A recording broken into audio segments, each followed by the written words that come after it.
Hello everyone and welcome back to another episode of my F1 2021 Formula 2 season, round number 3 today in Baku. So let's see what we can do this time. We head into this round 1 point behind Yuri Vips for the lead of the championship, so it's very close and hotly contested between us. We swap that around to a 3-point lead as we take pole position in this one. With Yuri Vips down in 9th, so he's gonna struggle in this one. It will be difficult for him to make too much of an impact from there, especially in the feature race. But we will of course see. He will have a good chance in Sprint Race 1 as he will be starting from 2nd. Baku never fails to disappoint fans of Formula 2, so hold on tight, the cars are set on the grid, and any moment we'll be starting today's race. Welcome to Azerbaijan.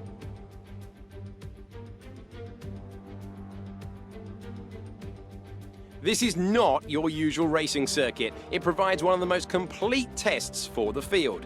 Sector 1 sports a set of 90-degree corners around the block, if you like. Sector 2 gets even tighter with the old city walls. Sector 3 just turns 16 to negotiate, and then 2.2 kilometers flat to the floor, full throttle in 6th gear, all the way to the end. Joining me today is a man who is no stranger to going fast, Davide Valsecchi of GP2 2012 fame. Great to have you here today, Davide. Are you enjoying yourself here in the beautiful city of Baku? Absolutely, Alex. Baku is fantastic, and so this track. Have a check. The architecture, the narrow street. Easy to see why it's one of the most exciting circuits on the calendar. But Alex, street circuits can be unforgiving. I wouldn't be surprised if you see a safety car or two out during today's race. Okay, here we go. I know what you can do. Don't let me down.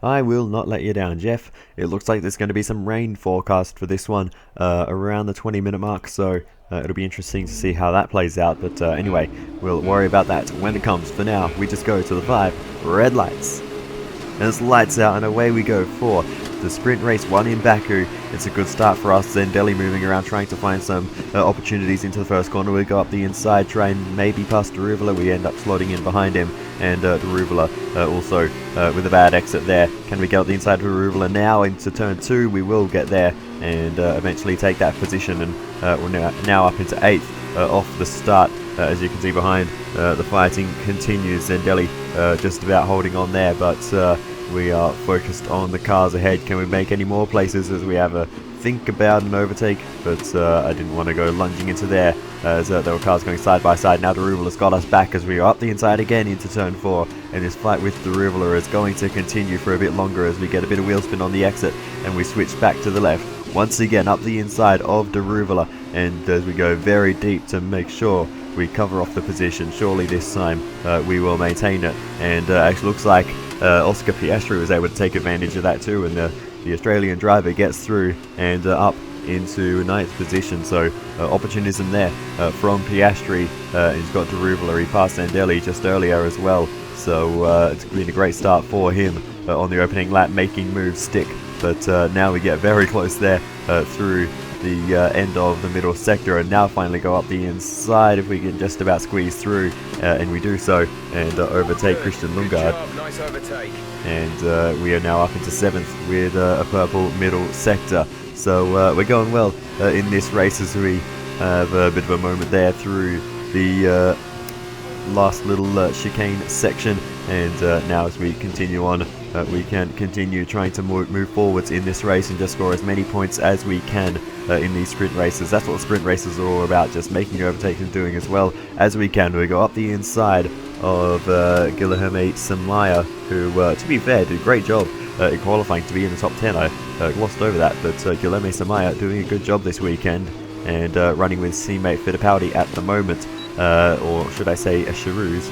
But anyway, we get the DRS open as we now head towards turn 3. Can we now make a move up to the outside of Fittipaldi? Yes, we will, and we will sweep around and take that one and move ourselves up and into 5th position. So we're really making good progress in this race, and we've passed, well, we're halfway there. We're started 10th, we're up to 5th. There's only 4 cars left in front of us, so yeah, we've done a lot of the work quite early on in this race, although the overtakes will be much harder to make the further we get into the race, and that's an issue there for Dan Ticktum, and he is out of the race through the mechanical issue there, as we had to take a very awkward line through the last couple of corners, as I wasn't quite sure what it was doing. Sometimes they can move quite erratically, but anyway, we continue on, and we have the DRS advantage, but we don't even need it. We almost got the move done before the DRS activation line, but we do eventually get past Felipe Drogovic. But yeah, back to my point on Dan Ticktum. Sometimes the other drivers can move quite erratically and cut across the track when they have mechanical issues if they see a spot to pull off, so yeah, we had to watch out for that, but we managed to get through there, and now we go around the outside of Yuri Vipt and we take the position and move ourselves up into second. The only car left in front of us is Richard Bashaw in the MP Motorsports car, so maybe we'll have a chance to chase him down as we continue on, but we unfortunately will not have that opportunity because it is time to fit the wet compound tyres. You can see the rain falling now on the circuit, very wet. So yes, definitely time to fit those tyres. Some drivers being quite brave and going on for another lap. I certainly wouldn't be risking that, especially in the last sector here. That would be almightily sketchy to run on slick tyres, even in these conditions, let alone with the rain coming and falling for another sort of minute or so or more until they get around there again. So yeah, unfortunately the ladder will have to double stack behind us, but the gap should be big enough between us that that's not really a huge issue, but definitely not ideal nonetheless.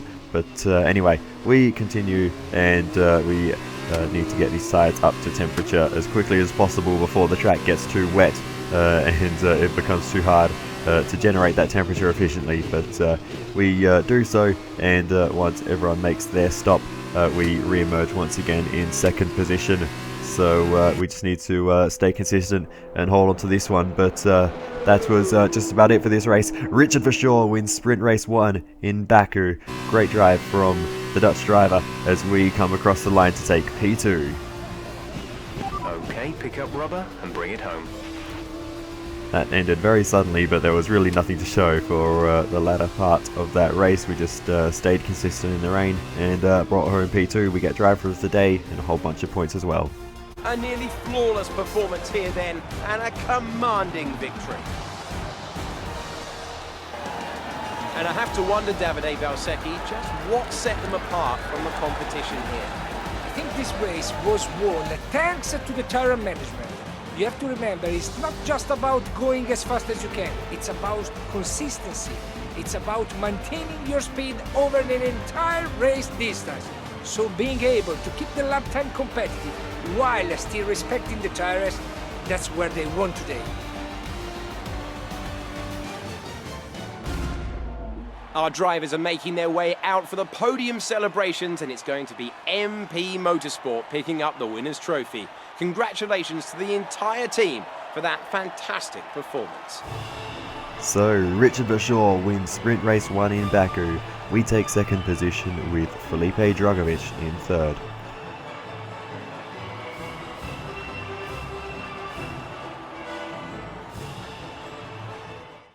So then, it's time to see how this result affects the Drivers' Championship. It's a good result for Jack Aitken, who extends his advantage at the top of the championship.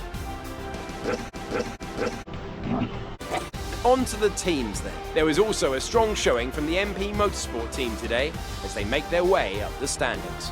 After all this drama, you would be mad not to join us for the next race. We hope to see you then. Take care. Well, we extend our championship margin to 9 points with that result, so that is always nice, but still plenty more to play out this season. Yuri Vips did not get away well, I thought, from the front row, and you know, given his position in the championship, he would have a chance of good results in this one, but he ended up dropping to fourth.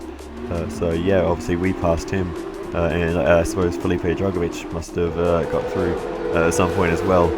So yeah, bit of a interesting one for Mr. Vips, but anyway, good news for us because yeah, we're able to make the most of that and continue to push forwards in this championship. But yeah, there's still another 2 races this round and another 12 for the rest of the season, not even halfway yet, so plenty more left to go. But yeah, I think we maximised what we could do in this race. We got through the field very efficiently, and then once we got into second position, if it stayed dry, maybe we could have caught up to Richard Verschoor, but even so, that would have been a long shot. He had a bit of a gap, and in the rain, I just decided it'd be better just to stick with just running at our own pace and just maintaining the gap to Felipe Dragovic behind, rather than trying to push and catch Verschoor in the wet conditions. So yeah, we just played it safe there and banked the 12 points that we get for that position. But yeah, other than that, I think that was really all there is to say about the sprint race. I'm just having a realization though. Did we get awarded too many points? Because we should have had a 3-point lead, a 3-point gap to Vips coming into this race. We beat him by 2 positions. That would make it a 7-point gap. Plus the fastest lap. That'll make it a 9-point gap. Okay, never mind. I thought it gave us a few extra points then, like maybe like feature race points, but no, I just yeah, we must have got the fastest lap as well. That makes sense. Okay, well, there we go. Let's get into sprint race 2. Welcome back to Baku. We're on the edge of the Caspian Sea in a bustling, vibrant capital, which once again plays host to the spectacle of Formula 2.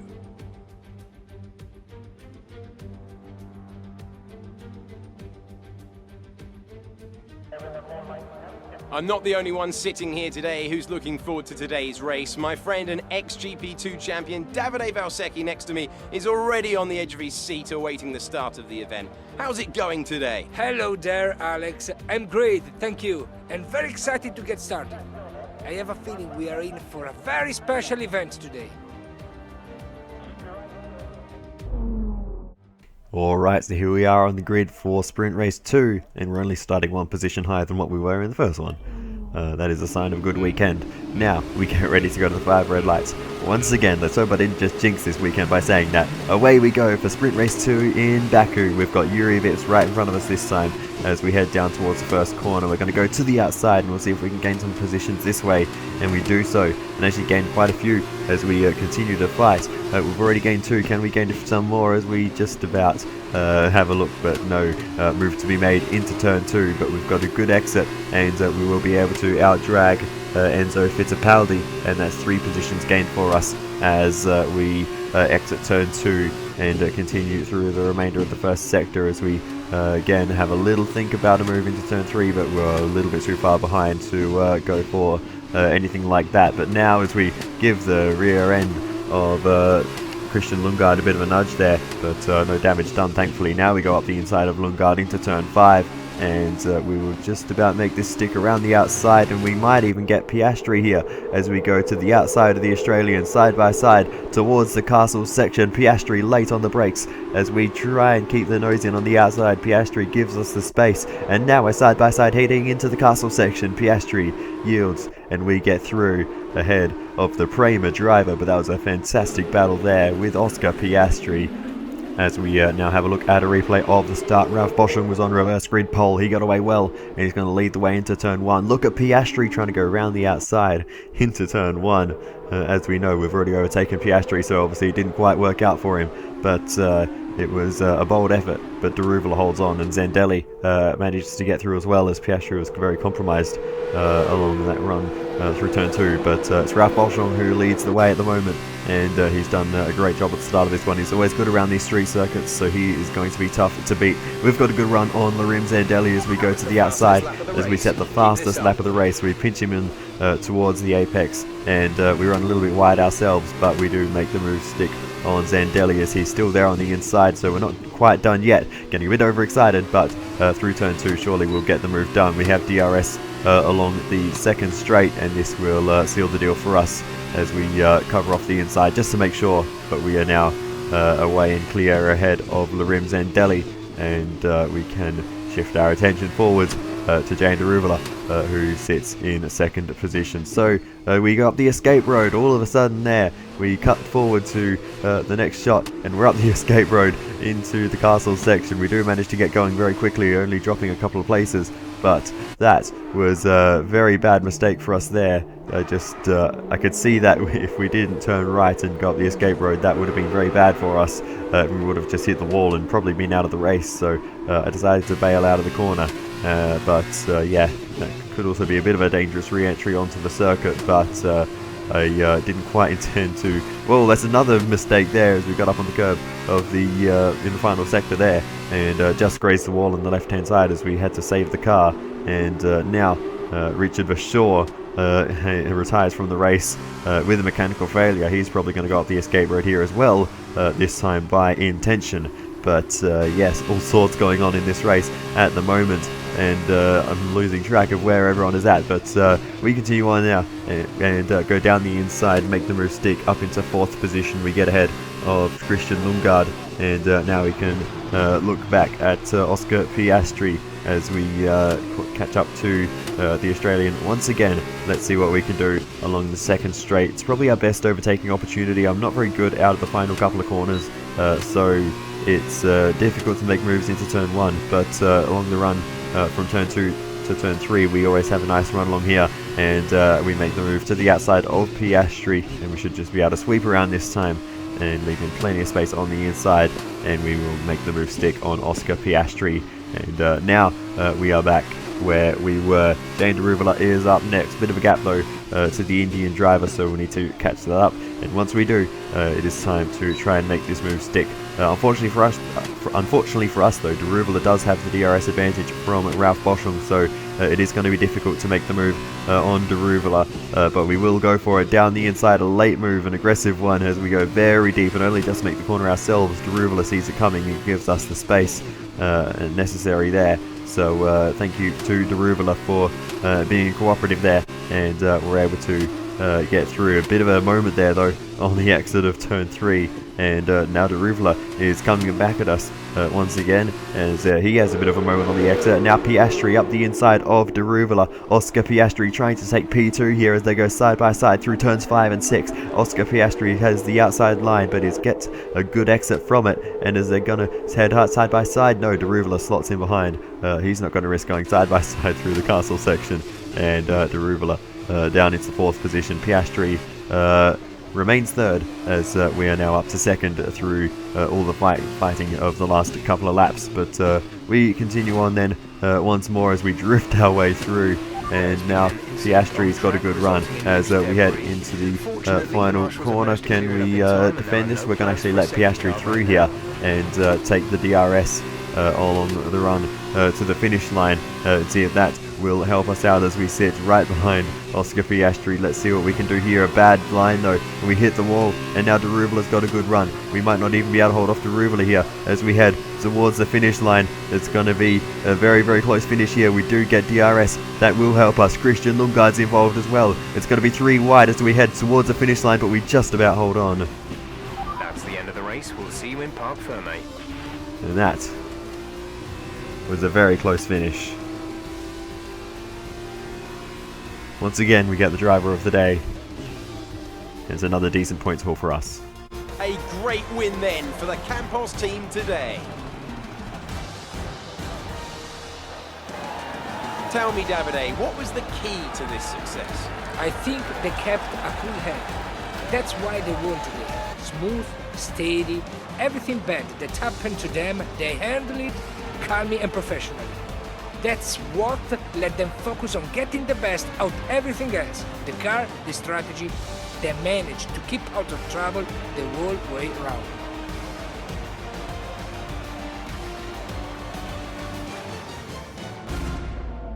I can see them on their way out to the podium now. Campos have come a really long way in this sport, and what a special race this was to see them earn the top spot.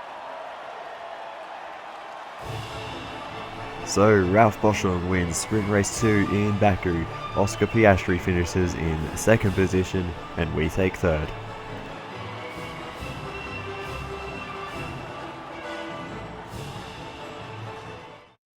And now, let's take a look at the driver's standings. It's a good result for Jack Aitken, who extends his advantage at the top of the championship.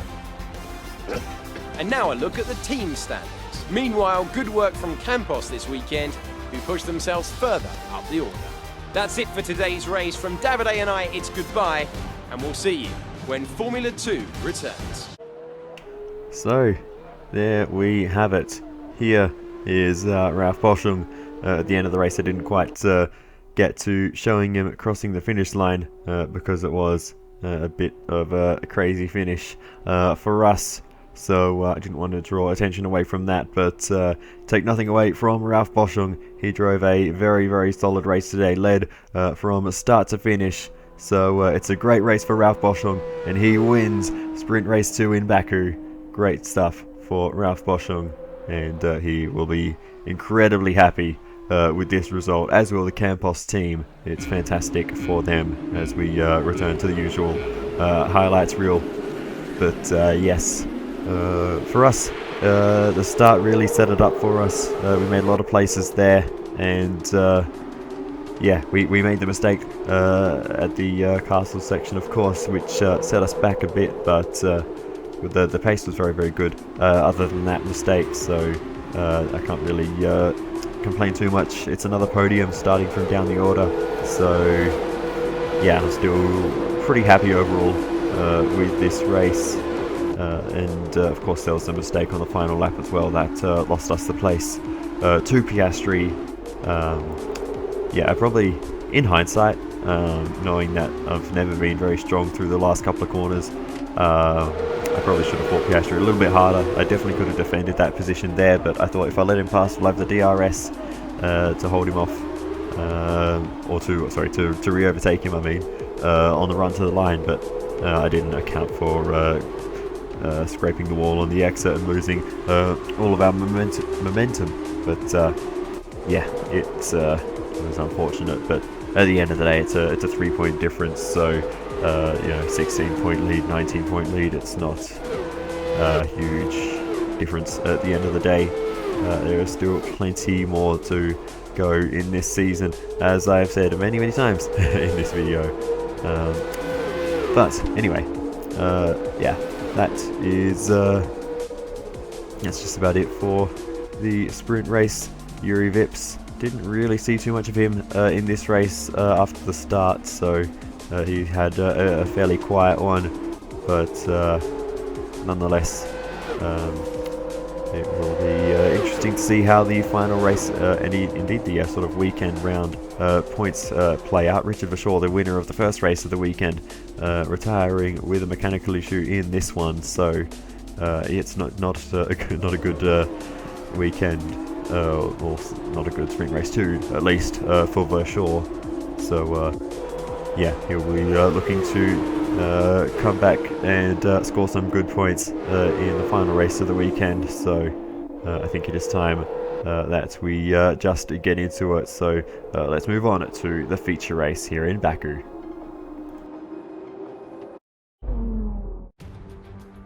Baku never fails to disappoint fans of Formula 2, so hold on tight, the cars are set on the grid, and any moment we'll be starting today's race. Welcome to Azerbaijan.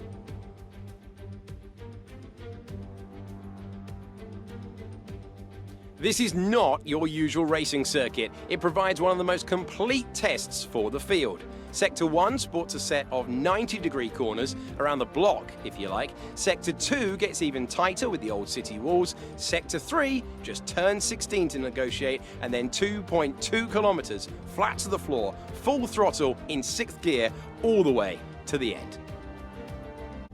With that then, let's run through the grid order. An immense lap from Jack Aitken yesterday puts him on pole position, edging out Larim Zendelli, who lines up P2. Looking down the rest of the grid, we have Deruvula, Lungard.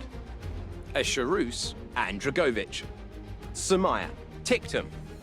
Vips, Richard Verschoor. Schwartzman, Boschardt. Oscar Piastri, and Lawson. Fiscal, Sato. Beckman, and Guan Yu Zhou. Nissani, Armstrong. Pourchaire, and Alessio Deleda rounds off the grid. And with preparations almost complete, let's head down to the track. I've only just realised in the qualifying, the 3 Brazilians qualified in a row: Fittipaldi, Dragovic, and Samaya 5th, 6th, and 7th. Anyway, weird little coincidences aside, it's all dry conditions for the final race of the weekend. Super softs to the mediums will be the strategy, so let's just get straight into it and see what we can achieve in the sprint race here in Baku, the most important one, the feature race I should say. So let's get into it as we go now to the 5 red lights. Pole position.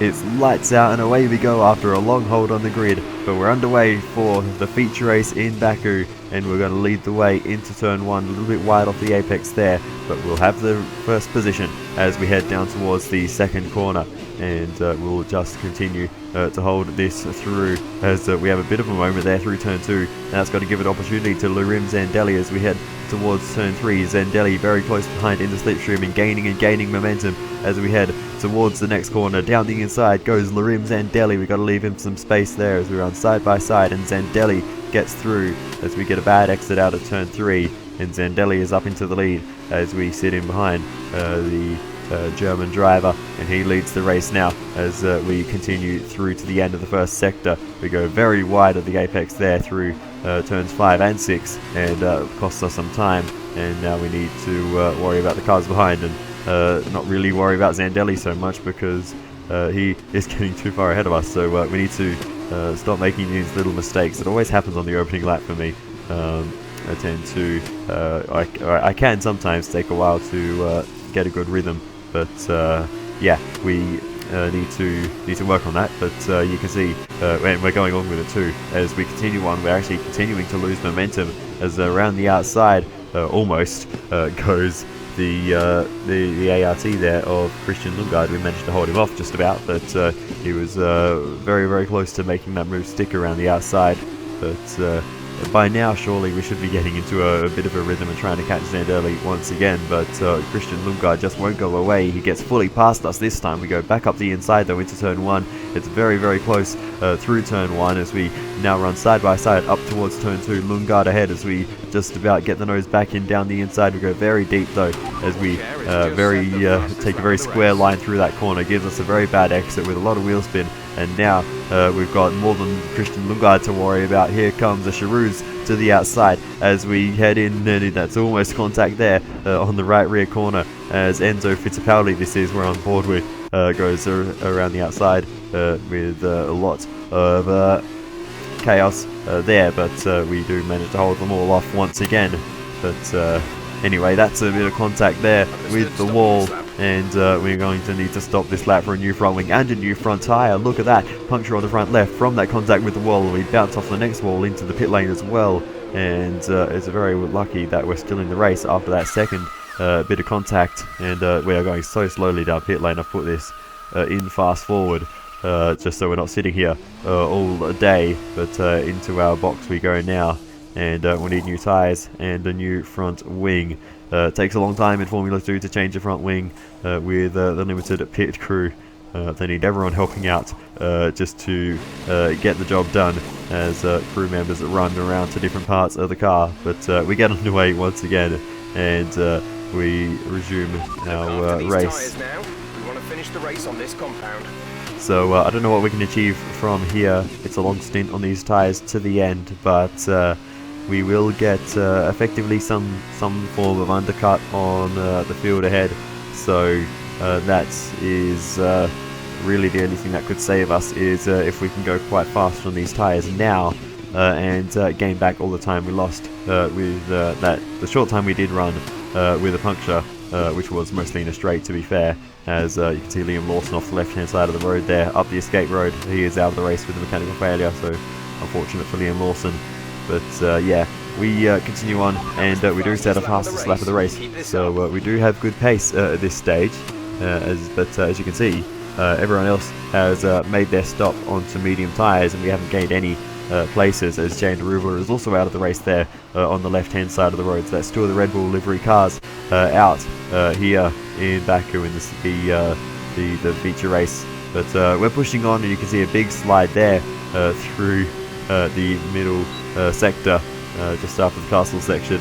There's a couple of sort of weird left-handers in that area of the track, but we continue on, and all the pushing pays off as we do catch up to the field. Once again, even though our tyres are older, we still have some very, very decent pace. So we are doing the impossible here, and we do get past Marcus Armstrong, who is now tail-ending the entire field. Next up is Christian Lungard, who obviously has not had a great start to this one. He's tumbled down the order from the start, so we're going to make the move down the inside of Lungard, and we'll make that move stick. I'm not sure what happens to Lungard. Maybe he got a bit of damage at some point, or maybe he is struggling with some car issues at the moment, not sure, but whatever the case is, Lungard is down at the back of the field. Now, next up ahead of us is the leader, as we give our own teammate a big squeeze towards the wall there. That wasn't very nice, I'll admit, but we will not dwell on that too long. The leader with some very good straight line speed there, to be fair, so not sure what the difference between our two cars are, but the leader with a lot of forward push in his car. But anyway, we continue on, and now shift our attentions forwards once again, as we almost have to take avoiding action there. Good job, nice overtake. Anteo Porcher, who weaved across in the braking zone. That was a bit sketchy, but we managed to get through nonetheless.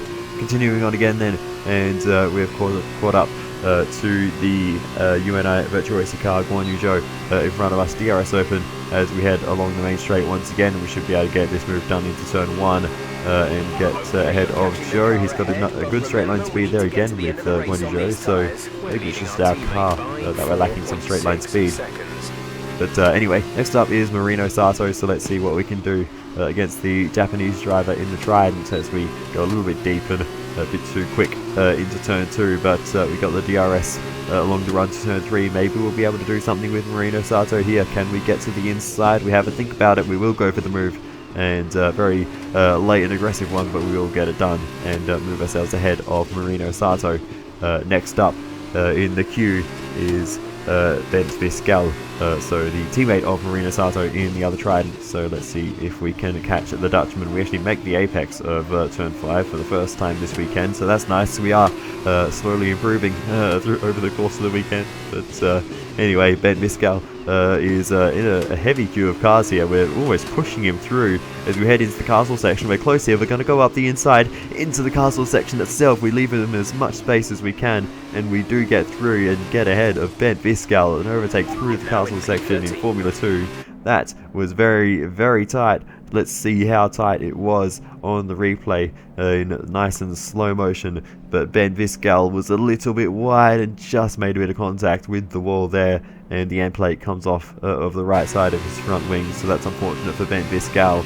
You can see there was a bit of space to his left between the wall and our car, so in a perfect world maybe he could have been able to squeeze his car into that small space, but yeah, unfortunate for Ben Viscal, as we had a bit of a moment through that section of the track again after the castle section. So yeah, we're really pushing, as we are literally pushing there, as we now try and go for a move in a straight line on Roy Nassani. Can we make a move down the inside of the Dams driver? We do get there and make that one stick. You made it look easy.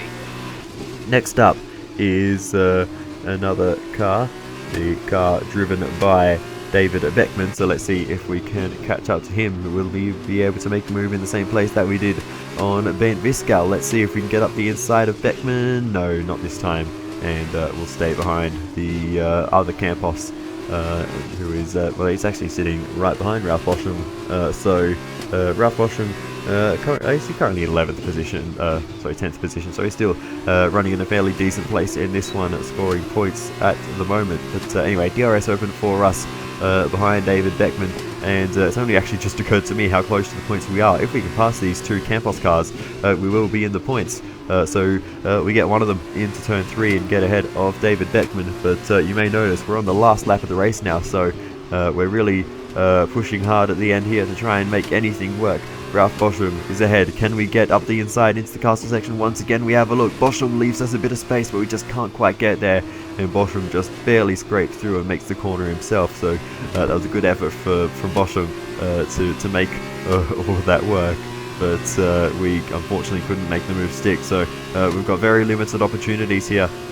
We could maybe get him on the run to the finish line if we are lucky. Maybe we could have a chance into this the final real corner, but we're a bit too far back for that, so it'll be into the last corner if anything. So we take a big wide line into this corner. We can't get there, so it's got to be on the run to the line. So let's see what we can do. Can we do anything here? It's going to be tough from this far back. We get another awkward line, another hit into the wall as we head out of the final corner. It's happened a couple of times this weekend. It's happened again, so that's unfortunate, and that's ruined our run. As up ahead, Enzo Fittipaldi wins the feature race. Great stuff for him as we cross the line and we don't quite get Boschum. Right, race over. Take care of the car on the way in. And we miss out on a couple of points in this one, but nonetheless, that was a nice comeback drive up into 11th position. So even though we don't get any points, I'm not too disappointed. That's it for another race and a fantastic win for Charouz. Davide, what do you think made the difference here? This race, this win, was about one thing and one thing only: consistency. Anyone can be quick for just one lap, but there's a difference between that and being quick every lap, over and over and over. If you can do that, if you can gain ground when your opponents make mistakes, but then not make mistakes on your own, you can just push and push.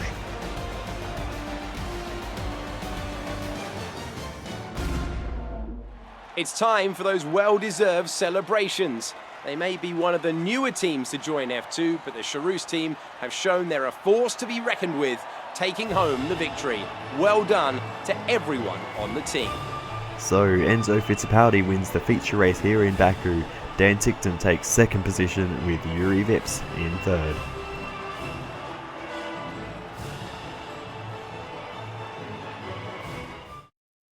After this round of the World Championship, here's how things look in the driver's table. The gap at the top of the championship has been cut down after a difficult race for our championship leader. And here's how things are shaping up in the team's championship. The lead at the top comes down after a strong weekend from the challenging pack. Meanwhile, Carlin moved up the table with another strong performance this weekend. After all this drama, you'll be mad not to join us for the next race. We hope to see you then. Take care. So, after everything that happened this weekend in the championship fight, really not a lot changed. In fact, more changed in qualifying than all three races combined. We swapped from a 1 point behind to 3 points ahead in qualifying. That's a 4-point swing. And then in the races, we went from a 3-point lead to a 4-point lead. I mean, that's nothing. Oh goodness. Anyway, that's yeah, that's a bit of a strange little oddity coming out of this weekend. But anyway, nonetheless, we definitely had a decent pace this weekend. A few too many mistakes and grazes with the wall. For the most part, they weren't actually too costly. The